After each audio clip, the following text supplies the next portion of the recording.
बिस्मिल्लाहिर्रहमानिर्रहीम, अस्सलाम वालेकुम, वेलकम टू माय चैनल। हम लोग 6 मैथमेटिक्स की एक्सरसाइज नंबर 1.3 कर रहे हैं। एक्सरसाइज नंबर 1.3 के फर्स्ट 3 क्वेश्चंस कंप्लीट कर लिए थे। आज हम लोग क्वेश्चन नंबर 4 और उससे ऑनवर्ड क्वेश्चंस को करेंगे। क्वेश्चन नंबर 4 को स्टार्ट करने से पहले अगर अभी तक आप लोगों ने मेरा चैनल सब्सक्राइब नहीं किया तो काइंडली उसे सब्सक्राइब करें ताकि मैथमेटिक्स से रिलेटेड वीडियोस आप तक पहुंचती रहें।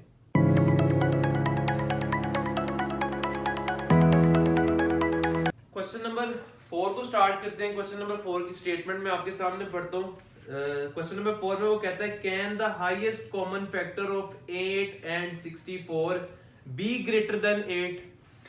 वो कहना चाह रहा है कि अगर हम लोगों के पास दो नंबर्स हों 8 और 64, कहता है इन दोनों का HCF हाईएस्ट कॉमन फैक्टर क्या ग्रेटर देन 8 हो सकता है, 8 से बड़ा हो सकता है। और आगे उसने कहा है एक्सप्लेन योर रीजनिंग, आपने रीजन भी बतानी है। अगर हो सकता है तो क्यों हो सकता है, अगर नहीं हो सकता तो क्यों नहीं हो सकता। अब अगर आप अपने सामने वैल्यूज देखें, मैं 8 और 64 के HCF को फाइंड करूं तो ऑब्वियसली या तो वो 8 आएगा या 8 से छोटा आएगा। क्यों? क्योंकि देखें, अगर मैं 8 से ग्रेटर वैल्यू लेता हूं, फॉर एग्जांपल 8 से ऊपर जाता हूं, तो वो वैल्यू 8 को डिवाइड नहीं करेगी। HCF ऐसा नंबर होता है जो किसी दो नंबर्स को कंप्लीटली डिवाइड करता हो और उनका सबसे बड़ा कॉमन फैक्टर हो। जिस तरह 64 और 8 को 2 भी डिवाइड करता है, इनको 4 भी डिवाइड करता है, लेकिन हम लोगों ने वो वाला फैक्टर लेना है जो सबसे बड़ा हो, इनको डिवाइड करता है, और वो 8 ही आएगा। 8 से अगर बड़े की तरफ जाएंगे तो वो 64 को तो मे भी डिवाइड कर दे, लेकिन वो 8 को डिवाइड नहीं करेगा, क्योंकि कोई भी बड़ा नंबर अपने से छोटे नंबर को डिवाइड नहीं करता। तो इसके आंसर में हम लोग क्या लिखेंगे सॉल्यूशन में कि नो। क्वेश्चन था हमारे पास के can the highest common factor of 8 and 64 greater than 8। No, the highest common factor HCF can't be greater than 8।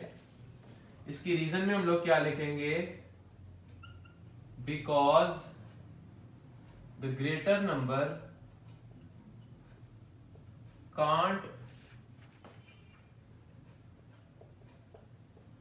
divide 8, क्योंकि जो 8 से ग्रेटर नंबर होगा वो 8 को डिवाइड नहीं करेगा।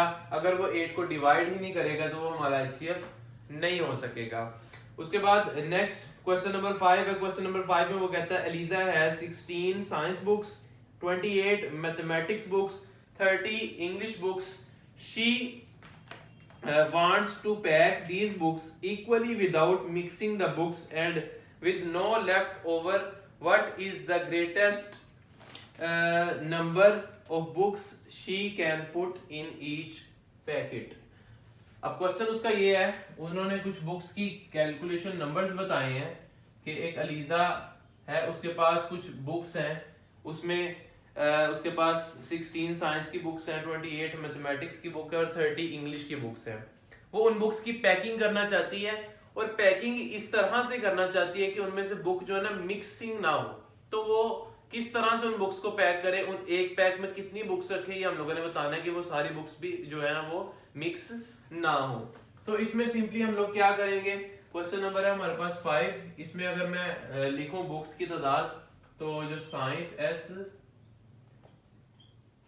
साइंस की जो बुक्स हैं वो हमारे पास उसने दी हुई है वो 16 है। उसके बाद मैथ की बुक्स जो हैं वो है जी 28, और लास्टली इंग्लिश की जो बुक्स हैं वो आ गई जी हमारे पास 30। ये बुक्स हैं, इनको इस तरह से पैक करना है कि ये बुक्स आपस में मिक्सअप ना हो। तो हम लोग क्या करेंगे, इन सब को फैक्टराइज करेंगे। फैक्टराइजेशन करने के बाद हम लोग इसका हाईएस्ट कॉमन फैक्टर HCF निकाल लेंगे। जो HCF की वैल्यू आएगी एक पैक में, उतनी बुक्स हम लोग जो है ना वो अरेंज करेंगे, उसमें हमारी बुक जो है मिक्सिंग नहीं होगी। सबसे पहले अगर मैं सॉल्यूशन में आऊं तो 16 को अगर हम लोग फैक्टराइज करें तो 2 पे जाएगा, 2 8 जार 16, 2 4 जार 8, 2 2 जार 4 और 2 1 जार 2। ये हमारे पास आ गए 16 के फैक्टर्स। सेकेंडली हम लोग 28 को फैक्टराइज करेंगे, 28 भी 2 पे जाएगा, 2 1 2, 2 4 8, 2 7 14 और 7 1 7। थर्ड पे हम लोग 30 को फैक्टराइज करेंगे, 2 15 30, 3 5 15 और 5 1 5। ये हमारे हमने तीनों वैल्यूज को अपनी फैक्टराइज कर दिया। अब अगर मैं h पहले फैक्टर्स लिख लेता हूं, फैक्टर्स ऑफ 16 के जो फैक्टर्स आए हैं वो मेरे पास आए हैं 2 multiply by 2 multiply by 2 multiply by 2। उसके बाद फैक्टर्स ऑफ 16 के बाद आगे जी हमारे पास 28 के जो फैक्टर्स आए हैं वो आए हैं जी 2 multiply by 2 multiply by 7। Last पे जो हम लोगों के पास आए हैं वो आए हैं फैक्टर्स ऑफ 30 के फैक्टर्स जो आए हैं वो आए हैं 2 मल्टीप्लाई बाय 3 मल्टीप्लाई बाय 5। ये हमारे पास फैक्टर्स आ गए। अब इनका HCF हम लोगों ने फाइंड करना है। HCF वो किसके इक्वल आएगा, ये देखें ये जो 2 है ये तमाम वैल्यूज के अंदर कॉमन है, तो इसका HCF भी कितना आ जाएगा, इसका HCF आ जाएगा 2। तो आगे हम लोग क्या लिखेंगे कि वो एक जो बैग है, एक जो पैकेट है बुक्स का जो पैक बना रही है उसके अंदर कितनी बुक्स पैक करेगी, 2 बुक्स पैक करेंगी, तो उसमें जो है वो मिक्सिंग नहीं होगी। तो उसमें आप लोग यहाँ पर रीजन लिख दें, she can pack 2 books in 1 pack so that, आप बस इतना भी लिख दें तो ठीक है, इतनी डिटेल में भी जाने की जरूरत नहीं। उसमें उसे आंसर चाहिए और उसका आंसर है 2 कि she can pack 2 books in 1 pack, कि वो एक पैक के अंदर 2 बुक्स को पैक कर सकती है। या इधर HCF जो आपने निकाल दी ये भी आपका आंसर ही था। नेक्स्ट क्वेश्चन नंबर हमारे पास 6 है। क्वेश्चन नंबर 6 में वो कहता है, यहाँ पर क्वेश्चन नंबर 6 लिखते हैं। क्वेश्चन नंबर 6 में वो कहता है there are 50 students of grade 6, 70 students of grade 7 and 80 students of grade 8। मैं पहले यहाँ पे वैल्यूज लिख लेता हूँ कि ग्रेड 6 के कितने स्टूडेंट्स हैं। ग्रेड 6 जो है उसके स्टूडेंट्स हैं हमारे पास 50। उसके बाद कहता है ग्रेड 6 सॉरी 4 लिख दिए यहाँ पर। ग्रेड 7 जो है उसके हमारे पास जो स्टूडेंट है वो है 70, और लास्ट पे वो कहता है ग्रेड 8 के हमारे पास 80 स्टूडेंट्स हैं। ग्रेड 8 के 80 स्टूडेंट्स हैं। अब हम लोगों ने फाइंड क्या करना है, फाइंड ये करना है, कहता है a teacher wishes to arrange them in equal number of students in each row. Teacher की ये विश है कि वो स्टूडेंट्स को इक्वल नंबर्स में अरेंज कर दे, एक रो में इक्वल स्टूडेंट्स बैठे। फॉर एग्जांपल मेरे सामने बेंचेस लगे हुए हैं, मैं हर बेंच की रो के अंदर इक्वल स्टूडेंट्स को अरेंज करना चाहता हूँ। जितने स्टूडेंट्स मेरी पहली रो में हो उतने ही स्टूडेंट मेरे सेकंड में हो, थर्ड में, फोर्थ में इक्वली डिस्ट्रीब्यूट करना चाहता हूँ। तो किस तरह से होगा, वो कह रहा है कि find the greatest number of students that could be arrange in a row. हम लोगों ने वो greatest number of students find करने हैं जो कि एक रो में अरेंज हो सकते हैं। उसके लिए क्या करेंगे, इसी तरह से 50, 70 और 80 के हम लोग फैक्टर्स बनाएंगे। फैक्टर्स बनाने के बाद HCF फाइंड कर देंगे। HCF में वो स्टूडेंट्स के नंबर्स आ जाएंगे जिनको हम लोग अरेंज कर सकते हैं। सोल्यूशन में सबसे पहले हम लोग 50 के फैक्टर्स फाइंड करेंगे। 50 क्योंकि इवन नंबर है तो 2 पे इजीली डिवाइड हो जाएगा, ये आ जाएगा 25। उसके बाद 5 पे जाएगा, 5 5 25 और 5 1 5। नेक्स्ट 70 है, 70 इज आल्सो इवन नंबर, तो ये आ जाएगा 2 35 3 5 7 35 और 7 1 7। एंड लास्टली हमारे पास क्या है वैल्यू, वो है 80 भी 2 पे डिवाइड हो जाएगा, ये आ जाएगा 40। उसके बाद आ जाएगा 20, उसके बाद आ जाएगा जी 10, उसके बाद आ जाएगा जी 2 5 और 5 1 5। ये हम लोगों ने फैक्टर्स बना लिए अपनी तीनों वैल्यूज के। अब आगे लिखने की बारी है। Factors of 50 is equals to 2 multiply by 5 multiply by 5। उसके बाद अगर मैं बात करूं factors of 70 which is equal to 2 multiply by 5 multiply by 7। Lastly factors of 80 के जो फैक्टर्स हैं वो किसके इक्वल हैं, 2 multiply by 2 multiply by 2 multiply by 2 multiply by 5। ये हमारे पास आ गए इसके फैक्टर्स।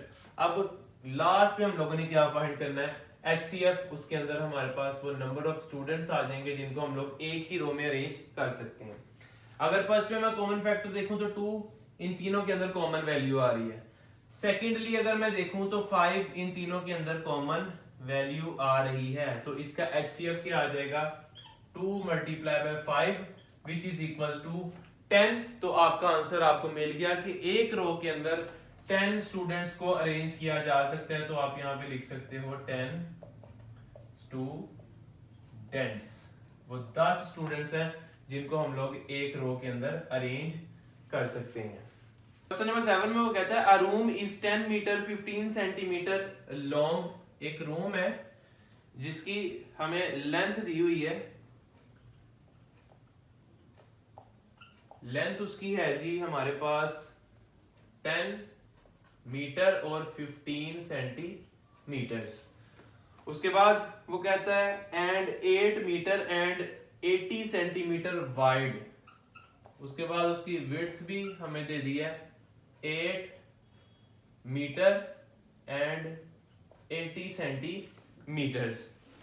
लास्ट पे वो कहता है जी हमें कि the floor of room is to be paved with square tiles. हम लोगों ने जो है ना स्क्वायर टाइल्स के जरिए उस रूम की जो फ्लोर है उसको फिल करना है। Find the length of the largest tile that, sorry tiles लगी हुई है, हम लोगों ने find the length of the largest tile that can be used. हम लोगों ने उस रूम के अंदर ये रूम की लेंथ और विड्थ बता दी है। वो कह रहा है इस लेंथ और विड्थ के हिसाब से आपने बताना है कि लार्जेस्ट साइज कितना हो सकता है एक टाइल का। फॉर एग्जांपल ये मेरे पास एक रूम है, इसके अंदर मैंने टाइल्स लगानी है। वो कह रहा है इसके अंदर जो टाइल्स लगेंगी उन टाइल्स का लार्जेस्ट साइज कितना हो सकता है, वो आप लोगों ने हमें बताना है कि कितना लार्जेस्ट साइज इस रूम के अंदर टाइल्स का रख सकते हैं। फॉर एग्जांपल ये रूम है, अब इसमें इस तरह भी टाइल्स जो है वो लग सकती हैं, उसमें छोटी टाइल्स भी लग सकती हैं। अब ये जो टाइल्स हैं छोटी हैं, ये टाइल्स बड़ी हैं। हमने ये बताना है कि इस लेंथ के रूम के अंदर लार्जेस्ट साइज, सबसे बड़ा साइज जो अगर हम लोग टाइल का लगाना चाहें तो वो कहां तक हम लोग लगा सकते हैं। सबसे पहले तो हम लोगों ने एक काम करना है कि हम लोगों ने अपनी जो वैल्यूज है देखें मीटर और सेंटीमीटर दोनों में दी हुई है, हम कोशिश करते हैं कि अपनी जो वैल्यू है ना उसको सेंटीमीटर्स में ही कन्वर्ट कर लें। यहां पर आ जाएगा जी मेरे पास length is equal to 1 metre के अंदर 100 सेंटीमीटर होते हैं, तो इस वैल्यू को भी सेंटीमीटर में कन्वर्ट करने के लिए मैं 10 को किससे मल्टीप्लाई कर दूंगा, 100 से मल्टीप्लाई कर दूंगा, प्लस उसके अंदर जब 15 ऐड कर दूंगा तो टोटल वैल्यू मेरे पास किस में आ जाएगी, अब ये टोटल वैल्यू सेंटीमीटर में कन्वर्ट हो गई है। इसी तरह से यहाँ पर देखें, इसको 100 से मल्टीप्लाई करूंगा तो 1000 आ जाएगा, प्लस 15 और ये वैल्यू किस में कन्वर्ट हो गई अब सेंटीमीटर्स में, क्योंकि 15 तो ऑलरेडी सेंटीमीटर्स में था इसलिए उसको कन्वर्ट करने की जरूरत पेश नहीं आई। इसमें आ जाएगा जी 1015 सेंटीमीटर, ये क्या आ गई हमारे पास, इसकी लेंथ आ गई। इसी तरह जो विड्थ है उसको भी आप सेंटीमीटर्स में कन्वर्ट करेंगे। विड्थ इज इक्वल्स टू वो हमारे पास है जी 8 मीटर और 80 सेंटीमीटर्स। अब उसी तरह से 8 को अगर सेंटीमीटर्स में कन्वर्ट करना है तो 100 से मल्टीप्लाई करना पड़ेगा। ये आ जाएगा जी 8 मल्टीप्लाई बाय 100 प्लस इसमें ये ऐड हो जाएगी 80 और ये टोटल वैल्यू किस में कन्वर्ट हो जाएगी, अब सेंटीमीटर्स में कन्वर्ट हो जाएगी। 8 को 100 से मल्टीप्लाई करें तो 800 आएगा प्लस 80 और ये कंप्लीट वैल्यू किस में कन्वर्ट होगी, सेंटीमीटर्स में। 800 में 80 ऐड करें तो 880 सेंटीमीटर ये हमारे पास आ गई इसकी विड्थ। अब अगला काम हमारा सिंपल है, उसी तरह से हम लोगों ने लेंथ और विड्थ दोनों के फैक्टर्स बना लेने हैं, 1015 के भी और 880 के भी। उनमें से जो कॉमन फैक्टर आएगा HCF वही हमारी मैक्सिमम लेंथ होगी टाइल की जो हम लोग इस रूम के लिए यूज कर सकते हैं। इसमें अब सबसे पहले फैक्टर्स किसके बनाएंगे, हम लोग फैक्टर्स बना लेते हैं जी 1015 के। क्योंकि ये ऑड वैल्यू है तो सबसे पहले हम लोग कोशिश करेंगे कि ये 3 पे डिवाइड हो जाए। तो 3 पे मेरा ख्याल है डिवाइड नहीं होगी, तो 5 पे डायरेक्ट इसको डिवाइड करके देख लेते हैं। ये आ जाएगा 5 2 जार 10, उसके बाद 0 लगाएं दरमियान में, 5 3 जार 15 आ जाएगा यहाँ पर। उसके बाद अब 3 पे तो डिवाइड नहीं होगा, तो 7 पे डिवाइड करके देख रहे हैं। 7 पे हो जाएगा मेरा ख्याल है 7 2 जार 14, बाकी 6 बचेगा, 6 कैरी चला गया, ये वैल्यू बन गई हमारे पास 63। तो 7 9 जार 63 आ जाएगा, 29 क्योंकि प्राइम नंबर है तो 29 1 जार 29 होगा। उसके बाद नेक्स्ट वैल्यू हमारे पास क्या है 880, इसके भी हम लोग फैक्टर्स बना लेते हैं। ये आ जाएगा जी हमारे पास 880, 2 पे डिवाइड होगा सबसे पहले, 2 4 जार 8, 2 4 जार 8 और 0 एज इट इज, 2 2 जार 4, 2 2 जार 4 0 एज इट इज, 2 1 जार 2, 2 1 जार 2 और 0 एज इट इज आ जाएगा। उसके बाद अगेन इवन वैल्यू तो 2 पे डिवाइड हो जाएगा, 2 5 जार 10, 1 कैरी चला गया, 2 5 जार 10, अब 5 पे डिवाइड होगा, 5 1 जार 5, 5 1 जार 5 और लास्ट पे 11 1 जार 11 आ जाएगा हमारे पास। ये हमारे पास आगे इसके फैक्टर्स। अब मैं अगर लिख लूं कि factors of 1015 is equals to, वो किसके इक्वल है 5 मल्टीप्लाई बाय 7 मल्टीप्लाई बाय 29 के, और इसी तरह से factors of 880 which is equals to 2 multiply by 2 multiply by 2 multiply by 2 multiply by 5 multiply by 11। ये देखें, अब हमारे पास हम लोगों ने चेक करना है कि इसका HCF क्या आता है। HCF किसके इक्वल आएगा, ये देखें दोनों के अंदर जो वैल्यू कॉमन आ रही है वो है 5, तो HCF किसके इक्वल आ जाएगा 5 के इक्वल। इट मींस हमें वो वैल्यू मिल गई जो हम लोग को रिक्वायर्ड थी। उसने जो पूछा था कि find the length of the largest tile that can be used, तो हम लोग नीचे अब क्या वैल्यू लिख सकते हैं, the largest tile, the largest tile that can be used in the room is 5 centimetres.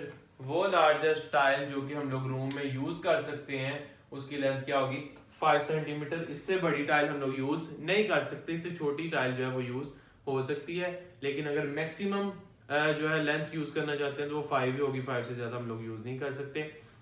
इसके साथ ही हमारी एक्सरसाइज नंबर 1.3 भी कंप्लीट हुई। इंशाल्लाह अगर अल्लाह ताला ने चाहा तो 1.4 जो है वो नेक्स्ट लेक्चर में स्टार्ट करने की कोशिश करेंगे। तब तक के लिए अल्लाह हाफिज।